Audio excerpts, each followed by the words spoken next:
Wonder Woman has always been willing to make any sacrifice to protect humanity. But what if the cost was her own soul? To save the world from an unstoppable threat, Diana makes the riskiest choice of her life. She becomes Medusa herself.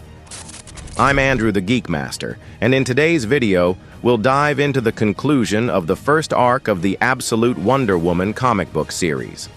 I've got a playlist with all the videos in this story, which I'll leave in the cards and in the comments below. To not miss stories like this, hit that subscribe button, turn on the notification bell, and let's get started.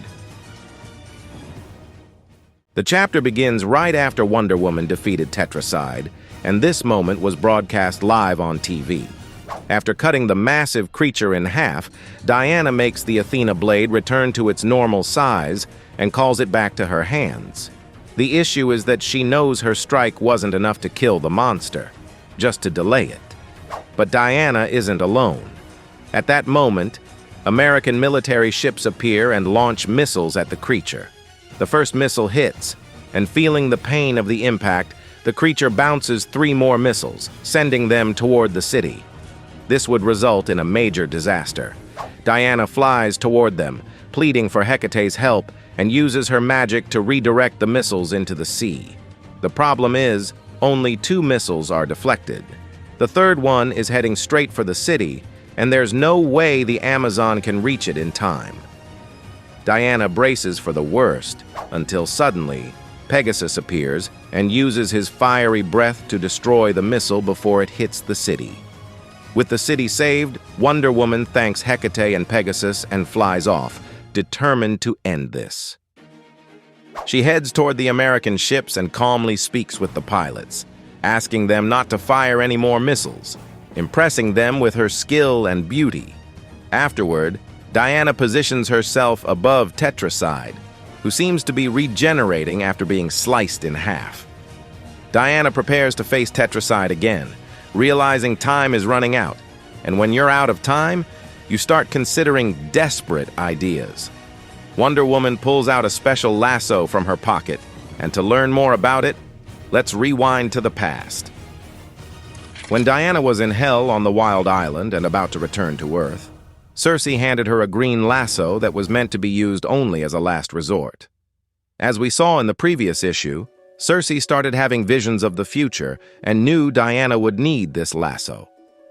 Diana used to think her mother viewed her future in the world of men with a lot of negativity. But Circe reveals it's actually the opposite, because while the future is scary, Diana's future is glorious. Circe named that lasso Sacrifice, a lasso that carries the power of transmutation. There was a time Diana used it to strangle and kill a harpy in hell, but she didn't like it. She thought killing with the lasso was a cruel act. This comment irritates Circe, who reminds Diana that not all creatures will be friendly. Many will try to kill her before Diana can extend a hand in friendship. And the sacrifice lasso was made exactly for those people. Circe then leaves, saying Diana should be more grateful, because if it weren't for the lasso, she'd probably be dead by now. Once Circe leaves, Diana talks to someone, saying that her mother either doesn't see the cruelty in that, or she simply doesn't care. And she's talking to the goddess Hecate, who agrees, saying Diana is right. Circe doesn't care because she knows how to weigh things. If Circe, who knows the future, made her a cruel weapon, it's because she knows Diana will need it. Diana realizes her mother wouldn't have led her astray, but now she thinks maybe she and her mother don't see things the same way. This is when Hecate calls Diana a fool. She wasn't able to realize that the lasso represents everything Circe is. It was made with love and pain, fire and blood. It's a lasso of transfiguration, because transformation is what Circe does best, but for Diana, it requires only the best. The truth is, Circe went through a transformation. She changed from what she was before to what she became after being a mother. A transformation caused by Diana herself. Circe had shut herself off, and Diana transformed her with her love. So letting Diana go, knowing the horror that awaits her in the future, This is Circe's sacrifice. Realizing this, Diana approaches her mother and apologizes for doubting her. She thanks her for teaching her everything she knows and for caring for her. She now understands her mother's pain and asks her to teach her to master the sacrifice. Back to the present, Wonder Woman prepares to use the sacrifice lasso and perform a transmutation.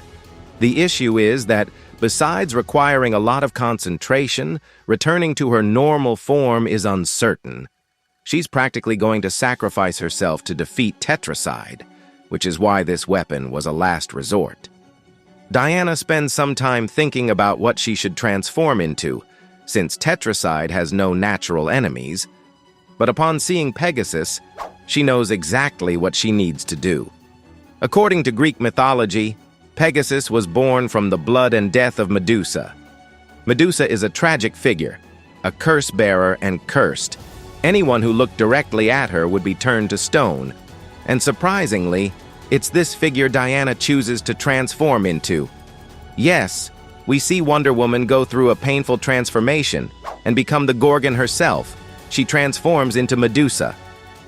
In this transformation, Diana even adopts Medusa's personality, claiming that no one who looks at her face will live.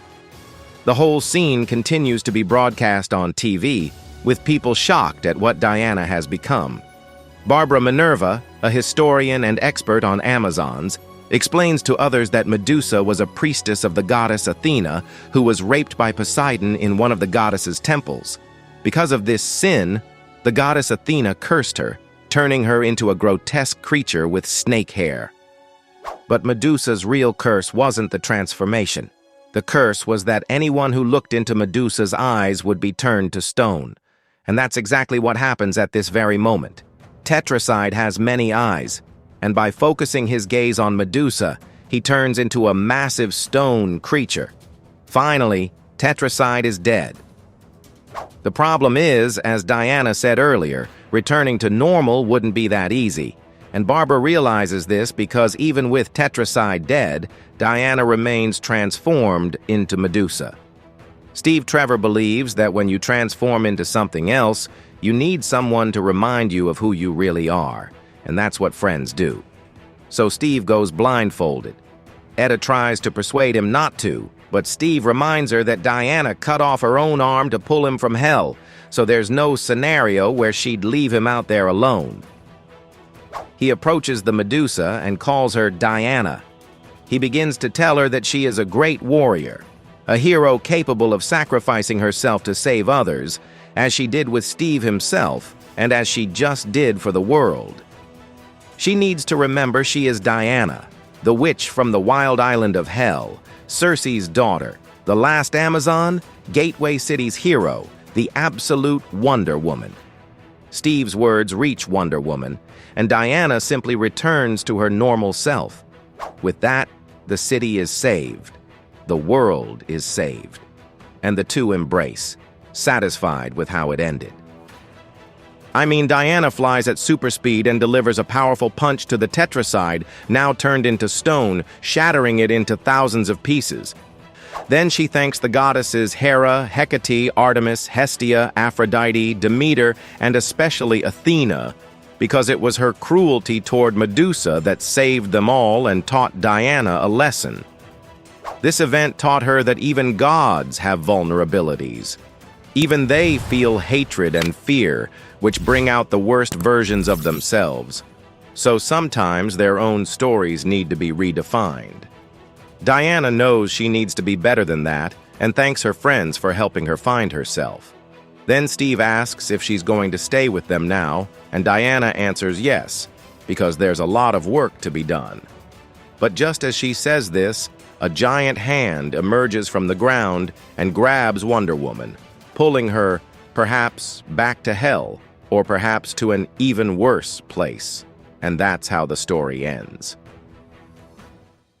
With the conclusion of the first arc of Absolute Wonder Woman, we can better assess this new approach. And in my opinion, it was extremely well executed. The mix of elements inspired by God of War and Berserk brought a refreshing innovation to the character, highlighting both her brutality as a warrior and her deep emotional development. This balance between strength and compassion became evident, showing that despite all her power, Diana still carries unwavering goodness. Even with this darker origin, Wonder Woman resolves conflicts primarily through dialogue, resorting to violence only when necessary. Furthermore, the vast mystical arsenal introduced further expands the possibilities for the character's future. This was clear in the Medusa story, where instead of the traditional cruel villain, she is presented as a figure driven by hatred and fear. Now, in my opinion, the weak point of this arc is the lack of a more concrete plot. The story almost entirely focuses on character development, exploring her past and powers in the present, but without major narrative progression. The fact that 5 issues are spent on a single battle might give the impression that the comic gets stuck in this build-up without providing a more dynamic storyline. Anyway, among the members of the DC Trinity, Wonder Woman is the first to complete an arc within this absolute universe. Soon, Superman and Batman will also have their first cycles concluded, and of course, all of that will be the theme for future videos. So, if you haven't subscribed to the channel yet, subscribe, activate the notification bell, leave a like if you enjoyed this content, and share this video with your friends. Thank you very much for watching, and see you in the next adventure.